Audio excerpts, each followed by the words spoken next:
مخاطبین از رسانه پشت ماجرای فیلم استاندار سابق یادتونه تیم میگه که منم داشتونی رو های گلزار جابجا کرد. درود به مخاطبین عزیز، بنده امین فردین. خوشحالم که در ادامه سلسله مراتب افشای فیلم لواط گروپ یه سری از مدیران و مسئولان اون مملکت با یک برنامه پشت پرده دیگه با شما هستیم و امروز هم قراره که راجع به یکی دیگه از مدیران انقلابی اون مملکت با شما صحبت بکنیم که فیلم لواطش لو رفت. یعنی توی این هیری ویری ما باید بگیم یه 2 دقیقه همدیگر رو نکنید ما ببینیم تو اون مملکت چه خبره. یعنی بکنی را انداختن تو اون مملکت. ما فکر می‌کنیم که توی اون صنعت پر رونق سینمای ایرانی که این میپره اون میپره. خواهشاً یه مقداری از اسپانسر برنامه حمایت بکنید، از این لامصب استفاده بکنید که نذاره چونم دیگه. امروز هم یه ویدیو فیلم فرمانده سپاه گیلان لو رفته. لامصب تو گیلان انگار آب و هوا خوبه، اینها میسارن چون هم دیگه. یه وضعیتیه، یعنی از مدیر ارشاد بگید تا فرمانده بقیه جاهاشون، که البته گفتم دیگه تمامی این فیلم ها رو من تو کانال تلگرامی برنامه پشت پرده خواهم گذاشت و لینک کانال هم این پایین هست.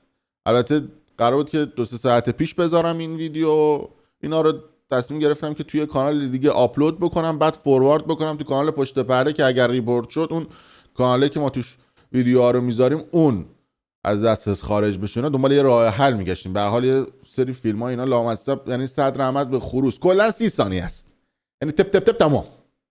یعنی یه قرص تأخیری یه چیزی بخورید آدم وقتی میبینه. بعد فیلم ها نابود. آخه این چه ورزی کردن، آخه این چه ورز دادن. یکم یاد بگیرید 4 تا فیلم عموجانی و اینا رو ببینید، حداقل این فیلماتون میاد بیرون ما یه لذت که نمیشه از شما برد.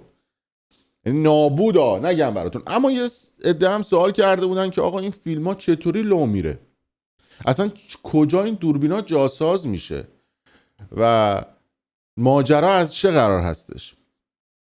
حالا چون من میخوام کلی صحبت بکنم این تصویره رو فعلا حذف ببیتم به قول اون چیزا، چی میگن، برره یا یه توضیح بدم. یه سری از این مدیرای انقلابی و از این مدیرایی که یقه رو میبندن و دمپایی و جوراب سفید و بسم الله اینا تاریخ انقضا داره. یعنی تو اون سیستم میان یه سمت بهشون میدن، یه فرمانده یه جایشون میکنن، مدیر یه جایشون میکنن و همجوری میبرنشون بالا.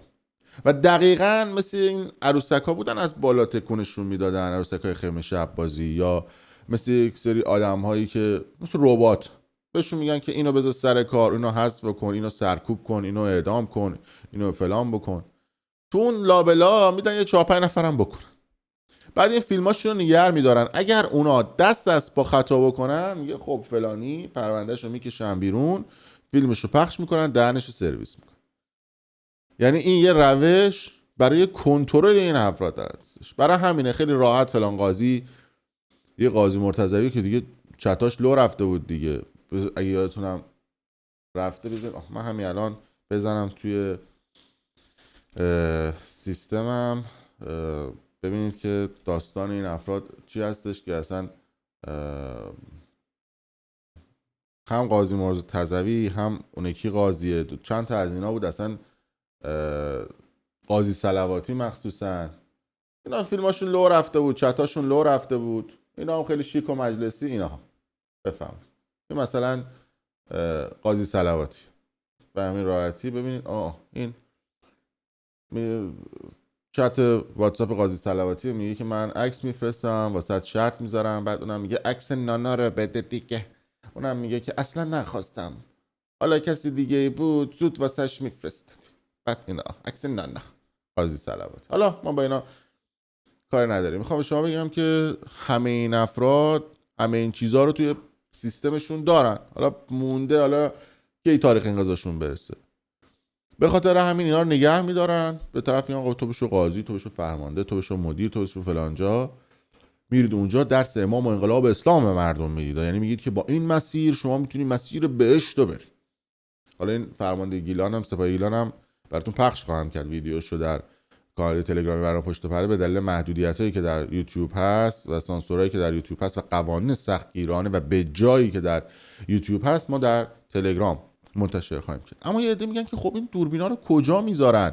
مگه اینا کورن نمیبینن؟ ببینید یکی از جاهایی که این دوربین ها توسط دستگاه اطلاعات امنیتی گذاشته میشه پریزهای برقه. حالا چجوری تصمیم میگیرن که مثلا توی خونه پریز برق بذارن، توی خونه پریز برق و توش دوربین بذارن؟ اینجوری باید بگم.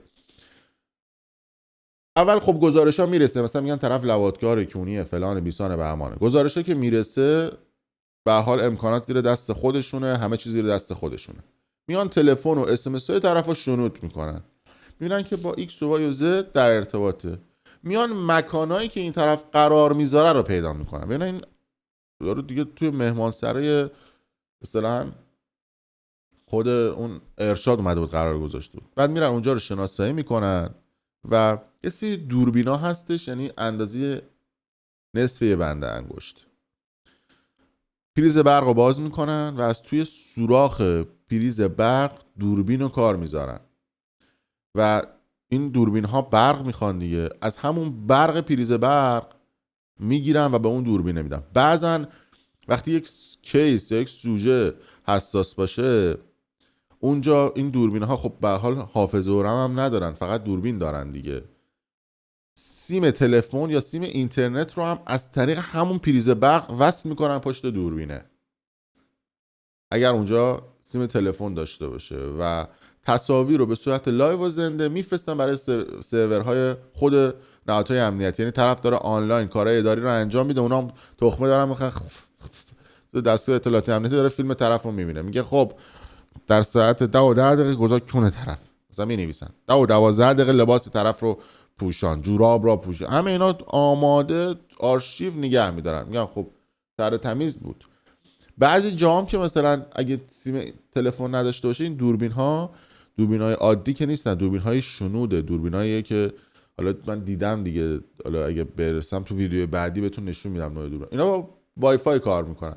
میرن یه دوربین وای فای طبقه بالای اونجا، طبقه پایین، چپ، نمیدونم تو کانال کولر به جای مختلف از این مودم‌های وایرلس کار میذارنش به برق، از اینترنت اون میدن به دوربینه و تصاویر رو میفرستن و توی 3-4 تا اتاق توی پریز برق دوربینا رو کار میذارن، لنزشون هم وایده و تصاویر رو ضبط میکنن. توی گوشی‌های تلفن اونجا میکروفون‌های خاص کوچولویی رو نصب میکنن که یکی از بهترین جاسازا هستش. گوشی تلفن که هم صدای طرفی که میاد هم صدای این شخصی که میره رو دو طرف رو شنود میکنن و اصطلاحاً پشت تابلوهای عکس جایی که حالا احتمال دیده شدنش وجود نداره میان و از اینو امکانات جاسوسی استفاده میکنن، اسناد و مدارک رو به دست میارن و خیلی نه نیاز هست موبایل طرف رو هک بکنن، نه نیاز هست طرف رو شنود بکنن، نه دنبال بکنن. مکان رو پیدا میکنن، توش دوربین و چیزهای مختلف رو کار میزنن و میرن و تصاویر به صورت لایو ارسال میشه براشون. و بعد از اون اگه اون مدیر یا مسئول، حالا مدیر ارشاد یا مدیر هر جایی که هستش، دست از با خطا بکنه، شیک و مجلسی میگن یا بعد این کارو بکنی یا فیلمتو پخش میکنن. طرف هم میگه که برو بابا هیچی نداره، تق فیلمشو پخش میکنن و طرف رو کله پا میکنن. این هم برای اون افرادی که گفت بودن که آره این فیلم ها رو چیزی. بعد یه عده میگن که این تصاویر سیاه فلان از کجا من 6-7 تا دوربین توی اون خونه کار گذاشتن. تصاویری که معمولاً اصطلاحاً پابلیک میشه و منتشر میشه، سعی میکنن که تصاویر رو با سانسورهای زیادی منتشر بکنن، اما برای خود اون طرف تصویر بدون سانسور با زوایای مختلف منتشر میکنن. میگن جرأت داری تکذیب کن، اگه تکذیب بکنی تصاویر دوربین از زوایای مختلف رو منتشر میکنیم برای مردم. تا همینجا برای آبروداری کنیم، خود جمع کن برو. وگرنه اون تصاویری که شما ممکنه ببینید اگه کیفیتشون پایین باشه، شما فکر نکنید که اصل تصاویر اونها هستش. اون فقط یه دونه از تصاویر که اگه طرف تکذیب کرد تصویر دوم، تکذیب کرد تصویر سوم، چهارم، پنجم، از طرف 200 تا تصویر دارن که یکیشو پخش میکنن. این ماجرای این افراد هستش. فیلماشون هم حتما من میذارم تو کانال تلگرام، یادم نرفته. کانال تلگرام اون لینکش این پایین هست، زیر تیتر برنامه اون پایین لینکو گذاشتم. خیلی مخلصیم. حتما ویدیو برای دوستان خودتون به اشتراک بذارید که این افراد رسوا بشن. کانال پشت پرده هم دمتون گرم دارید سابسکرایب میکنید و ویدیو برای دوستان خودتون به اشتراک میذارید. خیلی مخلصیم.